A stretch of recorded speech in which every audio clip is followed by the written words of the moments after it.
What really happened with your host, Mike Rivero. The history the government hopes you never learn. Here is your host, Michael Rivero. And aloha, America. Welcome back to our show, hour number 3. And for those of you watching on BAM User, this gorgeous creature sitting over here is the lovely Lady Claire. And what is first on your list of things to talk about? Oh, this is officially horrible. Today, after Tillerson's address at the Security Council, North Korean officials called U.S. efforts to rid nukes a wild dream. North Korea's deputy UN ambassador said Friday that the U.S. efforts to get rid of his country's nuclear weapons through military threats and sanctions are a wild dream. And Kim In-ryong said that North Korea's nuclear weapons are never part of political bargains and economic deals.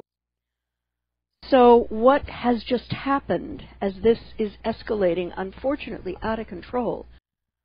The North Korean government has just given the American state the ammo it needs to justify an attack. Well, what he's doing is, you need to understand that Tillerson started this whole thing by saying the U.S. will not negotiate with North Korea. Yep. North Korea will do what we tell them to do, or bad things will happen to them. So it's basically brinksmanship. And, of course, now, well, look at the crawl. North Korea's aggression. North Korea's aggression. Yeah, they're doing it at the top of the hour. And right now, I have to be very honest, I'm starting to really question this claim that North Korea tested a ballistic missile because, as it was reported in the Express, the actual report that there was some kind of a missile launch came from South Korea's military, who are unable to identify the specific type of missile that was being tested. And we have no idea what range it flew or if it exploded off the launch pad. We're just being told missile launch, and this is probably being blown up into ballistic missile, nuclear threat to try and stampede the United Nations into going along with the U.S. agenda in North Korea. Yeah, and this morning the Russian Foreign Minister Gennady Gatanov told the Security Council that China's proposal to restart the talks is completely logical, needs to be done, has to be done. And we have no way of telling where this missile came from, right? Well, they know where it was launched from, and it was launched from a known facility in North Korea. Okay. What is not known is it really a planet-straddling ballistic missile, or is it simply a short or medium-range defensive missile? Yeah. We don't actually know, and because of the corporate media's tendency to exaggerate enemy threats to justify war, and again, North Korea has a right to test their weapons. It's just a test. And I dare anybody to point to a map of the United States of America and show where it has been attacked by North Korea, or for that matter, Syria, or Iraq, or Afghanistan, or Yemen, or Libya, or any of these other places the U.S. is bombing into the Stone Age. Yeah.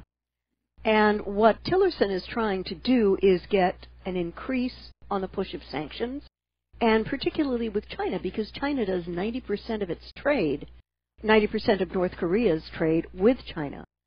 But this is just a formality, because Tillerson has to know that in the Security Council, Russia and China are going to either vote no on these sanctions or abstain. It's all for show. Well, if they abstain, then the motion could carry. But this is all for theater and show. Yeah. The U.S. is trying to, the U.S. government rather, is trying to craft an illusion that they are in the legal right and the moral right, and that all of these people that we are killing in other countries, 20 million since the end of World War II in 37 different countries, that they all deserved it and they're all evil people. And I don't think Tillerson was expecting that they're going to have any more success at the UN than they did with the senators. Again, looking at his presentation, his body language and that of his aides who were seated next to him made it look like they were just going through the motions. Yeah, it was Grim City. Yes, it was. Looking at him. Yeah, absolutely. Another article on North Korea, and it comes from a Fox, which I am now spelling F-A-U-X, which in French means false, news poll. 53% of Americans who are registered voters favor military action to stop the North Korean nuclear program.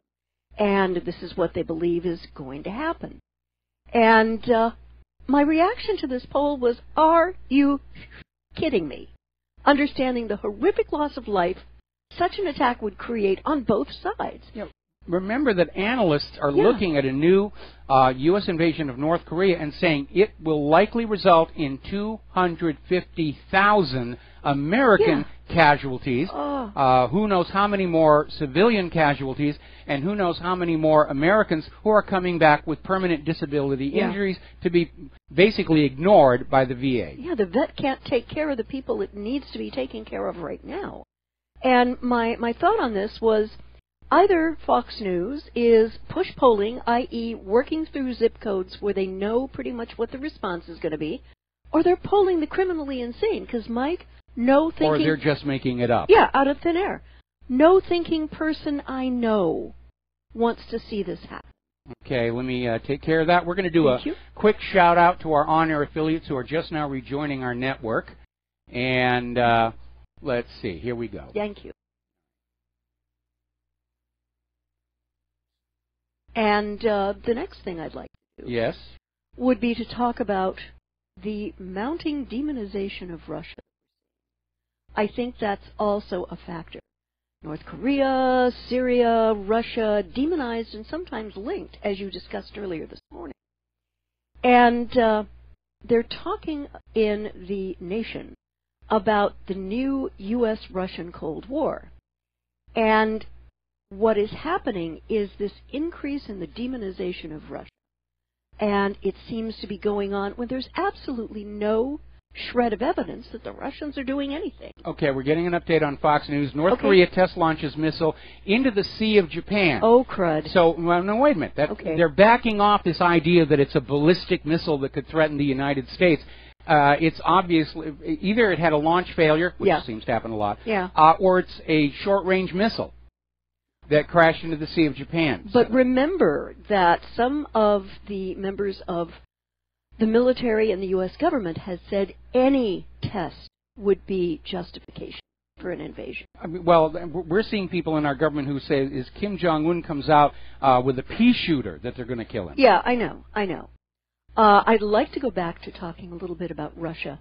And this blame Russia for everything not going right for American geopolitics is both disingenuous and completely and utterly wrong. But just because a war against Russia would be the most pig-headedly, ham-fistedly stupid thing the U.S. government could do right now, Mike, that's no guarantee that the U.S. government isn't just going to haul off and do it. No, if you look through history, the U.S. government has done some pretty dumb things, and we, the American people, get to pay for it. Yeah, and we have paid the price. And a war with Russia would be idiotically suicidal for the American government to do, and I say this as someone who does care about our country very much. There's been a lot good I've gotten from living here. I appreciate the values of citizenship and the good things I've had. And the reasons I'm saying this are painfully obvious. Right at the moment, the U.S. military doesn't have the troop strength, the weaponry, the money, or the manufacturing to ensure a positive outcome to a conventional war against Russia. And secondly, Americans have become very war-weary and war-skeptical in evaluating the messes the U.S. has left in places like Afghanistan, Iraq, Somalia, and Libya. And Americans now understand incontrovertibly that they were lied to in order to get the wars on in Iraq and Afghanistan. They also understand they can never trust anything any agent of the American government says again. And so to all of those who seem to have gone foaming at the mouth, barking dog mad, in terms of both government officials and their prostitutes, attempting to sell their Russia-phobia, a word please, you flushed your credibility with your lies and have therefore become completely irrelevant in terms of moving the American geopolitical process along. Well, unfortunately, the problem is they have the keys to the weapons, and regardless of what we, the American people, think about all this, they can start a war and then say, well, the war is on, you know, if you want to be on the winning side, I'm looking at it. You got Charles Krauthammer out there saying, oh, it's North Korea's evil, go kill them, go kill them. Yeah. Here's your rifle, Charles. Now, I want to make a comment here. Okay. Because we are continuing to see these alarming illustrations that America's military might, as costly as it has been, may be more bluff than actual blast. First of all, we know what a terrible performance the cruise missile attack was. 60 launched, one went into the sea. Of the remaining 59, only 23 actually hit that Syrian airfield, and they didn't hit anything important enough to put it out of action for a single day. Some of those other cruise missiles hit nearby villages, killing far more civilians than Assad was accused of killing at Idlib. And then, of course, we have the people living around the site in Afghanistan where the Moab bomb was dropped, and they're saying it actually was a fizzle. Trees just 100 meters away are still standing undamaged, and the tunnels that were the actual targets are all but untouched. And as I mentioned earlier in the show, a big problem we have with this USS Carl Vinson and its supporting fleet, the Armada, the Aegis missile ships are equipped and armed to deal with incoming warplanes, not missiles. And that is a big hole in its vulnerability that North Korea could use. If North Korea feels war is unavoidable, they're going to go after that carrier group with everything that they've got. And again, that frame up with the Cheosan has made the situation unstable because North Korea's advisors to Kim Jong-un are going to be saying, look, they're going to fake something to start the war. Yep. We might as well go ahead and attack. Yeah. And the other thing is, in terms of the culture of our weapons manufacturers, they seem to think it's okay to deliver products so late that they're nearly obsolete by the time they get into the field and cost, an arm and a leg more than the original estimate. I think that some of the heads of those weapons programs that are consistently doing that need to find themselves accused of a form of treason, because if we don't have the equipment, we cannot fight effectively. No, we really can't, and obviously we're not getting the bang for our bucks, so to speak. Mm-hmm. Interestingly enough, Harry Truman had to deal with that same problem leading up to World War II. Mm-hmm. But again, they're deploying the F-35 to show our resolve against Russian aggression. It's still not a fully working system. No. It's got major problems. I mean, they can fly it around and it looks impressive, but how is it going to perform when it actually goes into combat? That's a big question mark, and nobody can answer that. Yeah. I remember back when the U.S. government deployed 4 F-22 stealth fighters to North Korea to fly across the border in a show of strength to North Korea. And China called down and said, by the way, those things are not stealthy. They're very visible on the older VHF radars. Yeah. Just thought you'd want to know, guys. Yeah. So that corporate culture has got to change. And you've got this revolving door of people who've been in government and then become spokespeople for the weapons companies. It's called the military-industrial complex, and President Eisenhower issued a very stern warning that we not let it take over the country, which we ignored to our imminent peril. So it's going to be interesting to see how they spin this thing. I am wondering if they're going to even take internal polls now that they have claimed that it was a ballistic missile, or if they're just going to go ahead and plow on through. Well, based on how quickly they responded after that bogus story about Assad gassing the people at Idlib, the attack is on. Yeah. They're not going to allow enough time for independent media analysts to start pointing out things like, we don't actually know what that missile was. Yeah. It fell into the Sea of Japan. Doesn't seem like it's a very long-range missile to me. No. I mean, the Sea of Japan is how far from the test site in North Korea? I would have to get out Google Earth and look at it. Never mind. But it looks to me like that was a test of a medium-range missile, not a strategic ballistic missile. And the problem that I've always seen with the North Koreans has been guidance. The guidance isn't as much a problem as they've had difficulties in staging, but there have been allegations recently that the reason North Korea has had so many test failings, which has led to more testing, is that the NSA succeeded in hacking in to North Korea's military computer network and has been playing around with the software on those boosters. Yeah. And it's very easy. If some valve opens out a sequence, you can very easily destroy a missile from within. Yeah. Well, I wouldn't put it past the U.S. government to. No. In fact, that was the Obama administration, wasn't it, that started doing it back then? I think they've been all the way back to Bush. I mean, during Operation Desert Stomp, they were able to paralyze the Iraq's air defense systems because Iraq was buying Hewlett-Packard printers for their computers, and the government got to the printers and inserted some additional hardware and software in there so that on a given signal, the printers became the hub for jamming and interfering with the air defense computer network. Yeah. I'd like to go on to a slightly related story, which is the next one on my list. Journalist Barrett Brown has been taken back into custody before PBS interview. He was rearrested and taken into custody yesterday, the day before he was scheduled to do an interview for a PBS documentary. Brown quickly became a symbol of the attack on press freedom after he was arrested in 2012 for reporting what he did on the hacked emails. No, it's reporting he did. He reported on the hacked emails of intelligence contracting firm. And Brown wrote about hacked emails that showed the firm Stratfor spying on activists on behalf of corporations. He also helped to uncover a proposal by intelligence contractors to hack and smear WikiLeaks defenders and progressive activists. And there's a lot of hacking going on. Yeah. Now, this, to me, is an absolute moral outrage. Apparently, if there is some sort of Federal Bureau of Prisons outline of what you can and can't do in terms of interviewing, you would think that it would have been handed to him once he was out of jail. I couldn't find it online, Mike, and I'm no slouch. There was supposedly a clause in his parole agreement that he had to get permission from the government to do any interviews, but it hadn't been enforced. Yeah. He had been doing interviews. Nobody ever said anything until they announced it was going to be on PBS, and then they scooped him up. Right, right.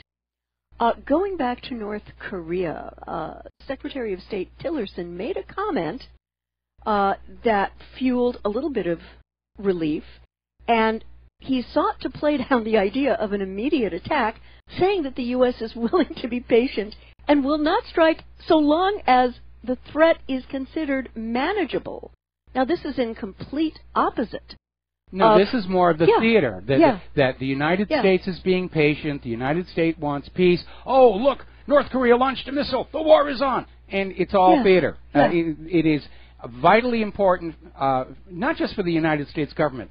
Any leader who takes their people to war wants the people to believe that their nation is morally in the right and the other nation are bad guys and deserve to be destroyed. That goes all the way back to Sun Tzu and the art of war. Right. And that's because if a leader stands up and says, look, I want all of you to march into this other country, steal their wealth, and bring it back to me and my buddies in the corporations, who's going to go along with that? Nobody's going to send their children off to make rich people richer than they already are. And yet that's the purpose of war. And all wars are economic. And that's exactly right. Yeah. So every leader who starts a war has to start it with some kind of a lie or fraud or hoax or deception to make it look like war is the only reasonable choice for the people to make. And that was true when with the fictional Spanish mine that blew up the USS Maine in Havana Harbor. It was true with the torpedoes in the Gulf of Tonkin. It was true when they claimed the Lusitania wasn't smuggling weapons to Great Britain. It was true when they claimed Saddam had nuclear weapons and was going to attack Europe in 45 minutes. Same thing with Assad and his poison gas, and now North Korea and this claim that whatever they're going to claim. Yeah. It's the same thing all along, and it's so old. Even Mark Twain wrote about it in his work, The War Prayer, and in The Mysterious Stranger. And he says, yeah, all wars are started by politicians and rulers who lie you into it, and that's exactly what is happening right now. Right, and Mike, I'd like to ask a question of you. When he was questioned by the Senate, Admiral Harry Harris seemed to believe that all options needed to be on the table, and now all of a sudden, Tillerson is talking about manageable. This feels schizophrenic to me. No, again, they're trying to make it look like North Korea is the provocateur. We're going to take a break for commercials. We'll be right back. Aloha, America. Welcome back to the show. And do not call in. We're closing the phone lines while we get these talking points taken care of. If we have time, we'll open them toward the end of the program. But right now, there's just so much to look at the corporate media is hammering North Korea ballistic missile, North Korea ballistic missile. They're bad, they're wrong, they're the provocateur, and we have the moral right and the duty and the obligation to go on in and destroy yet another country that hasn't actually attacked us, and that is a point you need to keep in mind. Yeah. Okay? North Korea has not attacked the United States or Japan or South Korea. Nope. And the mere possession of nuclear weapons does not indicate an intention to use them, other than the United States, to judge from history. Yeah, yeah. I've noticed that Putin and Abe have been behaving like adults in the room, also entreating for renewed emergency talks. But that being said, I can't imagine what the Vegas odds of talks are on restarting at this. Actually, I figure over in Las Vegas they're making book on how long it is before the city vanishes in a mushroom cloud. Yeah. The 9th of May, the date when South Korea holds its election, is coming up quickly. It's 1 week from this Tuesday. So if the U.S. is going to engineer a false flag or blame North Korea for something like what we're seeing on the feed, this is it. This is it. This as is all the they need. justification for an attack against it, they're going to have to do it really, really soon. Unless the U.S. government is determined to bend the outcome of the South Korean election results to its liking, and this may be happening. Because all of a sudden, out of nowhere, we have a dark horse candidate, An Chul-so, who is allegedly surging in the polls.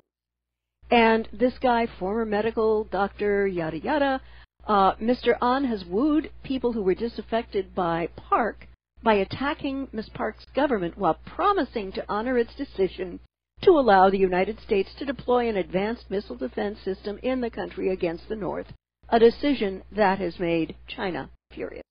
And it needs to be remembered that the candidate who is running for president of South Korea, who is leading in the polls, and hopefully will not have his election stolen, is opposed to the U.S. being in South Korea at all. And wants to talk reconciliation and potential reunification with North Korea. It's called Sunshine Policy. Yes, it is. And it seems to be based on a very sane premise, I think. And so the question becomes, will the American deep state take the chance that this man can actually win the South Korean election, or will the possibility he may not to drive them to a preemptive strike? I think we've seen this already. And again, look how quickly the U.S. moved, the U.S. government moved, between that totally bogus story about Assad gassing his own people and the cruise missile strike onto the runway. And again, I'm sure that the commander of the Carl Vinson Carrier Group is well aware of the deficiencies in his defense. And so I am expecting that they will uncork a massive attack on North Korea using the USS Michigan, and possibly the Carl Vinson will skedaddle out of there before North Korea can hit them with a ballistic missile, which those Aegis ships apparently are not configured to deal with.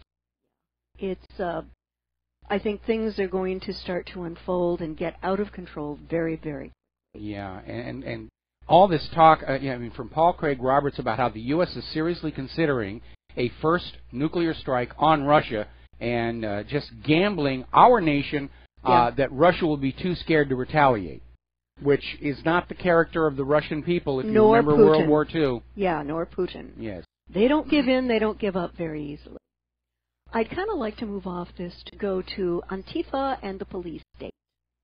Now, we know that the FBI has a history of creating terror plots and using them to frame patsies, amounting to a form of preemptory prosecution where vulnerable individuals are targeted and manipulated not for any criminal acts they may have committed, but rather for the bad political views they may have expressed, according to Glenn Greenwald. And their press value and their usability when the FBI demands a bigger budget. And by the way, if you have never read the history of COINTELPRO, it is one of the articles permanently linked to the top of whatreallyhappened.com. It's in that little gray box. And it refers to a program that the FBI was running back in the 1960s that was targeting the anti-Vietnam movement, the Native American movement, the early feminists, the civil rights movement, of subversion, sabotage, basically criminal acts. And it was exposed by some very courageous leakers in the 70s. And it looks like the FBI is back to that same thing. All right, we're going to take a break for commercials, and we'll be right back. And aloha, America. Welcome back to our show here. And boy, the corporate media, it's like there's nothing else going on in the world anywhere. North Korea tested a missile. Oh, my goodness, how terrible. Look how often the U.S. tests missiles. We just fired a Minuteman III from Vandenberg across the ocean. Yeah. Okay? And the double standard there that it's okay for us to wag our nuclear weapons all around in everybody else's faces, and for those nations who wish to not be invaded and attacked to try and develop weapons, oh, they're the bad and evil ones. It really is ridiculous. So, Mike, what do you think the White House is going to do right now? You think they're going to do some internal polling? They're probably going to do some internal polling, which means not skewed, and they're going to try and see if people are really buying into this. And following that, we'll see what they're going to do about it. I think the fact that the American people are turned off by war is why we had this sudden flurry of, well, we don't want war, we prefer sanctions and diplomacy. We don't want the war. It's the other guys who do. Yeah. So I think they're dealing with a serious public relations problem on selling us yet another war. But I would expect, I would be very surprised if we got to Monday morning without bombs and bullets and rockets flying. Yeah, I would tend to agree with you on that. In fact, under Trump's watch, I'm fully expecting to see the draft, not only for our young men, but also for our young women. Yeah, that bill has been sitting in Congress in committee for years and years, and they keep modifying it. At one point, they did take out the provision to draft young women into combat. That has now gone back in. Yeah. And if they uncork on North Korea and somehow they can get this thing to spread, yeah, they'll bring back the draft. And that might actually be a good thing, because it was the institution of the draft during Vietnam that really fired up opposition to the war. Because when they had a draft in World War I and World War II, everybody believed in the necessity and moral rightness of that war. Right. In Vietnam, the American people just kept saying, what the heck are we doing over there? Yeah. It's not really our business to be over there. And when they instituted the draft, that's when opposition to the war really began to build. We're in that same situation now. The American people are sick and tired of war. They understand these wars are against countries that have not actually attacked us. And if they bring back the draft, I think that is going to galvanize and unite the American people in opposition against the war machine. I certainly hope so. I remember that it was said kind of in a gallows humor way during Vietnam that the only real winner were the military-industrial complex companies. They made money hand over fist. Well, the bankers made money. I mean, the bankers love war. Yeah. War is the bankers' richest harvest of debt. Yeah. And if you look at private central banking, it is a three-step process that always leads to war, because the instant that first pretty printed piece of paper goes into circulation, they encourage people to borrow. They make borrowing a necessity until the people have borrowed so much they can't borrow anymore because they're struggling just trying to repay all the debt they have. At that point, the Keynesian economists say the government must start borrowing to keep that little Ponzi scheme going. And so the government will borrow until it is no longer able to borrow, which is the point our government is currently at. And at that point, the wars get kicked off, because wars remove all the rules. And all of a sudden, governments can borrow like crazy and go to war. And the bankers are making money off of both sides.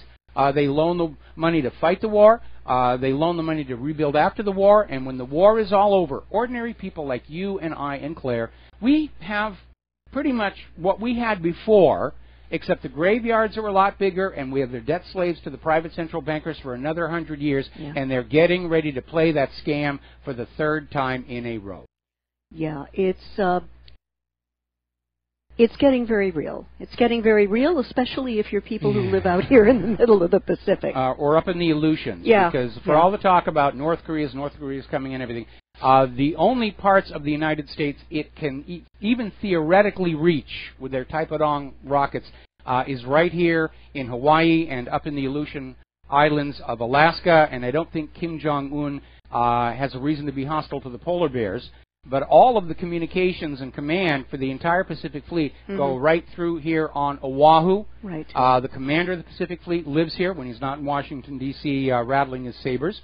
And regardless of where the actual assets are, off the coast of North Korea, Guam, Diego Garcia, this right here is the communications hub. And yes, they can bypass it on satellites. They can use the TACAMO and NECAP, but those don't have the same capacity as the ground-based control stations that we have here in Hawaii. And, you know, presumably there's a whole bunch of them buried in the middle of this mountain with the H3, yeah. which is why somebody, when they come after this island, they're going to use a really big nuke to get at that. Yeah, definitely. I think now would be a very good time to talk to our readers and listeners about trying not to panic, but preparing. I'm already in the panic stage. Well, are you prepared to panic? I'm prepared to panic. I know you're prepared to panic. I'm prepared to panic, but, you know, there's just some basic common sense stuff that you really need to think about. Lead foil underwear? No, no. That would hurt. I'm sorry. What we need to do, what you need to do, is to make sure that you have storable, long-term storable food. Water is the key. Water is critical. And a way to filter water, there are some water filtration units that are very highly rated. I would suggest you may want to think about that. If any of the family or any of your pets are on medication, get some extra. Okay, I want to back up one step. Yes. We are not talking about the water filters that you get at the store, the Brita, and, no. And they're very good, and they make your water safe. Yeah. We're talking about these real survival water filters. Mm-hmm. We have one. I can't remember the brand name off the top of my head. Mm-hmm. I probably should have gotten that information. These are filters that you can actually pour water from the toilet bowl in. Sewage. You can pour sewage in there. You will get drinkable water out the bottom. I don't know what it's going to taste like, but if that's your only source of water, these filters can handle it. They're expensive. They are not cheap.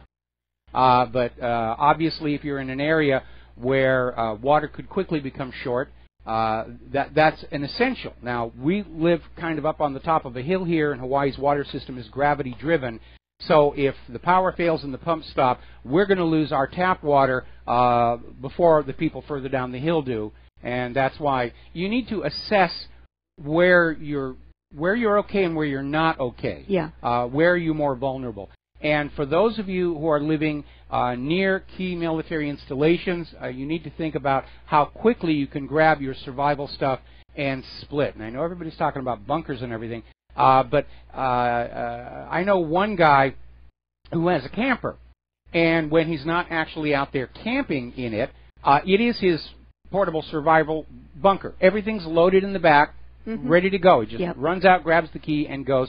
Because if the missiles start flying, depending upon where you live, you're going to have maybe a 20 to 40 minute warning before things start coming in. It could get out of control that fast. And I don't mean to be deliberately fear-mongering, but I am seeing a lot of people walking around our community, and I'm hearing a lot of people on the corporate media who I think are still in denial that this thing could get out of control. Now, obviously, we don't want it to get out of control, and I would be delighted if it doesn't get out of control, but it could, and you need to be aware of that. It's like when you live in California and you hope you're never going to deal with a big earthquake, but it could happen. Yeah. You live in an area with tornadoes. You may go your whole life without having a tornado hit you, but it could. And we're in that same situation right now. We may live out the rest of our life without seeing a nuclear war, but it could happen, and the risk right now is very high. I haven't even gone over to that website where the scientists have the doomsday clock and just see where that hand is. I imagine it's got to be pretty much straight up. And in terms of prepping information, there is a lady who has a website, and you can sign on to be on her mailing list. Her name is Daisy Luther, and the site is called theorganicprepper.com. It's a very good website. We've linked to it on many occasions. There are some things that are offered for sale. I have looked at them, and some of them I think would be pretty good, especially if you're kind of a newbie to prepping. But the information that she has is very spot on, at least as far as I can see. The other thing that and if you have a family, the family needs to decide, if there's a problem and you guys are split up, how are you going to get back together? Have a plan. Yeah. Have a plan, drill the plan. Yeah. Being prepared to survive any crisis. It's not just buying a bunch of stuff and sticking in the closet. It's almost a lifestyle in and of itself. Yeah. Where you have to, whatever it is you're getting, the water filters, the bottles, whatever, you take them apart, you put them together, you learn how to use them before you are dependent on them. And the same thing, again, have an actual plan. If something happens, communications go down, where are you all going to meet at what time? And just have that there. And it can be handled very gently. And this thing about denial, Claire and I had an experience some years ago. When we were living in North Hollywood, we went through that Northridge earthquake, which was very intense. We thought it was the big one, and for our part of Los Angeles, it really was. We wound up in our home. There were cracks in the wall so wide we could see from inside right out through to the outside. Yeah. Buildings nearby us had collapsed totally. Pancaked. And we had been prepped for it. In fact, there was Swiss Public TV. Yes. Came on through and asked me to help them go up to the Northridge Meadows apartment. And because my lovely wife speaks French, she got interviewed on this program for Swiss Public TV, and she got a lot of airtime, and she looked really beautiful. And she took them around our little apartment and showed them just the very small things we had done, like a motion alarm. Yeah. You know, if there's the beginning of a tremor, it'll sound an alarm and wake you up that split second sooner so you can deal with it. Yeah. And these days you can actually find quake alarms and things like that. Now, so you have to think it through very carefully. Don't just throw a lot of money in a lot of directions and think you're covered. But you need to really objectively assess, based on where you live, how close you are to what would be considered a first strike nuclear target, the availability of water. If you're living next to a huge lake, then you don't need to worry all that much about bottled water and water filters. Just evaluate. Where are you and your family going to be vulnerable if the corporatized supply chain you've been forced to become dependent on all of a sudden stops working? And one of the things you might want to consider, again, if communications go down, very simple two-way radio. So you can stay in touch even if the cell phones are down, the landlines are down, etc., etc. You can still stay in communication as long as you've got batteries. A way to recharge your batteries is something to have, whether it's a solar or a hand crank. Yeah. But you can get actually decent long-range, 30-mile in the open two-way radios at Toys R Us. Yeah. If you want to. Now, you know, prior to a crisis, to use the most power, you do have to have what's called a General Mobile Radio Telephone License, which is just a paperwork thing through the FCC, and you get your call letters. The low power channels, the family radio service, you can use without a license. But again, if you invest in this, get it, work with it, know how to use it before you are dependent on it, and decide ahead of time what channel are you all going to meet on. And one final comment about the batteries. I have been delighted to confirm that the Ever-Ready Energizers do in fact not leak. And one of the problems we've had with our prep kit through the years, we had to get out of the habit of having batteries and equipment. The batteries had to be separate. Because even in the package that came from the store, some of the batteries would leak. And the Ever-Readies do not. They are the best at that. So I would recommend that. And again, even with the Ever-Ready batteries, don't leave them in the device because some modern electronic devices never really shut all the way off. Yeah. Certain flashlights with electronic switches, that switch is drawing current even if the flashlight is off. So think it all the way through and be ready. Do you have any other stories? Yes, okay, I do. I'd like to go on to this a little bit further. If you have a child in school, you need to know exactly what the school's policy is for releasing that child to an approved individual. And need to know it so that when you go get your child, if you think that there is some sort of harm that could come to them because things have gone to heck in a handbasket, you need to know, you need to have it written down so that you can very quickly get your child out of harm's way. Some schools have very large and complicated policies for taking a child out of school, even by its parent or someone who is authorized to take the child. We had some neighbors who lived here a few years ago, and they've actually left the United States now. And because of the parents' working schedule, there were occasions where neither one of them was in a position to go get their youngest child from a local school. So they designated me as their authorized person to pick up, which meant I had to go to the school and actually get a photo ID saying I am authorized to remove this child from the school grounds. And this is all a response to all this child abuse and everything that's going on, and I do understand it. But again, you need to be prepared for it ahead of time. Yeah, and talk with the teacher, talk with the principal, and say, I'm just trying to be a little bit cautious here. And, come off very straightly logical. And tell them, I just need to know, if I feel that I need to pick up my child early, I need to know what I need to do. Yes. Yeah, schools have a tendency to think they own the children who attend there. Unfortunately, that is definitely true today, and there have been cases where parents who show up for their own children unannounced are simply refused. Yeah. So, again, if you're going to go down this, if you want to just sit there and wait for the nuclear bombs to come on in and get up on the roof naked with a bottle of booze and say, "Do you want a piece of me?" That's fine, but if you no. if you seriously want to deal with this issue, you have to come up with a plan that is specific to your needs, your family's needs, where you are, how close you are potentially to a target, or where you are can be affected by something that happens in the city 10, 20 miles away. Yeah, it's important. I had a very interesting quote from Bashar al-Assad today. Trump is the puppet of the U.S. deep state who has no foreign policy of his own.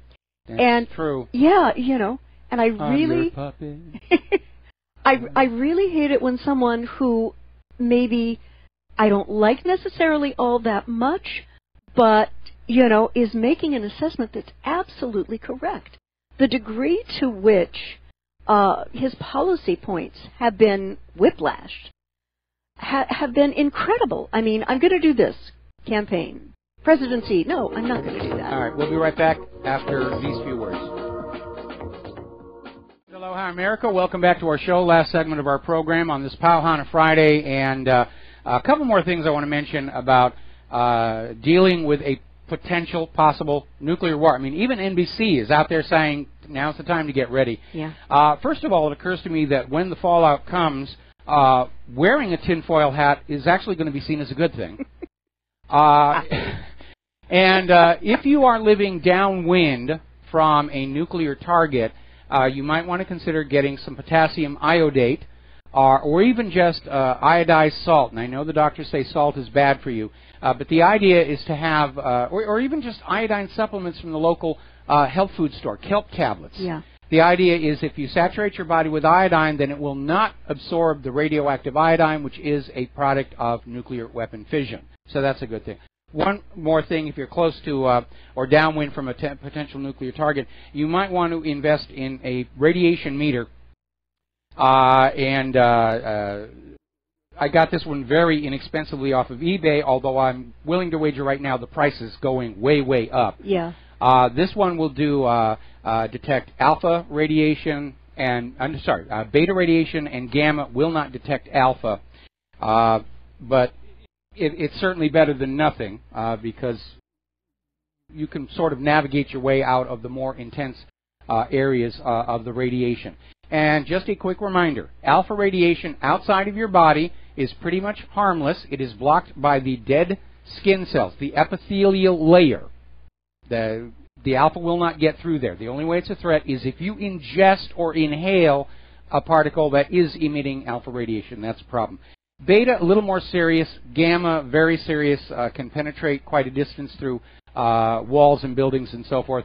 The worst effect, of course, is the neutron flux from a detonation, because neutrons are the one radioactive particle that can make other substances radioactive as well.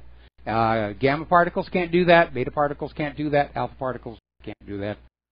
Alpha particles are basically the runt of the litter, as it were. But again, and I don't want to hit this too hard, and I don't want to be out here fear-mongering, but like I said, even the corporate media is starting to say we have to look at this seriously. And for Claire and I and anybody in Hawaii or up in Alaska, it's a real present possibility. Yeah. I'm hoping not likely, but we really can't know. Nope. And so if you're going to go down this path about wanting to be a little bit more survivable, self-sufficient in the event of some kind of a crisis, like an imp blackout of the power grid, you need to come up with your own plan based on where you are, what your needs are, what is available to you in the immediate environment, and start implementing that plan. I would normally recommend do a little at a time, but I think we're running out of time. Yeah, and if you're going to be getting either the potassium iodide or the radiation meter, FedEx it, or some other very fast way of getting it to you. Yeah, that's true. Don't expect the post office to be able to help you. All right, there's the music. Time for Claire and I to get out of here, and we certainly hope we will still be here to do the show on Monday. Yeah. Here on Republic Broadcasting. Let's everybody take a deep breath. Maybe it's not as crazy as it seems, but certainly looking at the corporate media, it does seem that crazy. So we will be back on Monday, I hope. Have a good weekend, and aloha, America.